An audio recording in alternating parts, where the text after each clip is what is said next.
એકાદશ સીજોની મહિમા આપે, એથી સુત કથામાં પ્રવેશ કરાવે. પેલા બધા દેવતાઓની વંદના બતાવીશ. પેલા તો સનાતન ધર્મના પંચદેવ જેને કહેવામાં આવે, શિવ, પાર્વતી, ગણપતિ, ભગવાન શ્રી હરિ, વિષ્ણુ અને આદિ સૂર્ય, એ પંચદેવની પૂજા થઈ છે, નમસ્કાર કર્યા. ત્યાર પછી ત્રિજોડ જેના દ્વારા બ્રહ્માનું સર્જન થાય, બ્રહ્મા, વિષ્ણુ, મહેશ, ત્રણ દેવતાઓની પૂજા.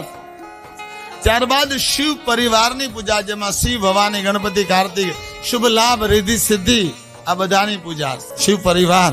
ત્યાર પછી શિવ પંચાયતની પૂજા બતાવી, શિવ પંચાયતને નમસ્કાર કર્યા, જેમાં શિવ, ભવાની, ગણપતિ, હનુમંત, ભગવાન કશ્યપ અને નંદી મહારાજ.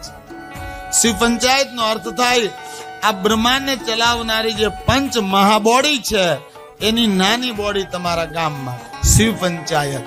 અને જે ગામમાં શિવાલય ન હોય ને, એ ગામમાં ધર્મનું સંચાલન ન હોય, એ ગામ અધર્મી ગણવામાં આવે.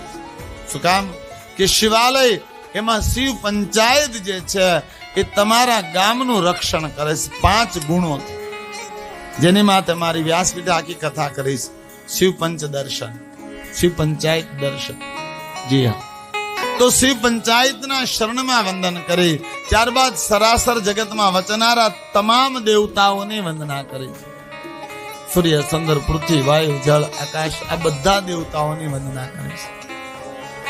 ત્યારબાદ ભગવાન સ્વયં મહાદેવ, જે દરેક જીવાત્માના રૂપમાં વાસ કરે, હરેક જીવ એ ભગવાન શિવનો અંશ છે. દરેક જીવની વંદના, ભગવાન શંકર સ્વરૂપ આખી સૃષ્ટિ છે, એટલે મહાદેવની વંદના બતાવે છે.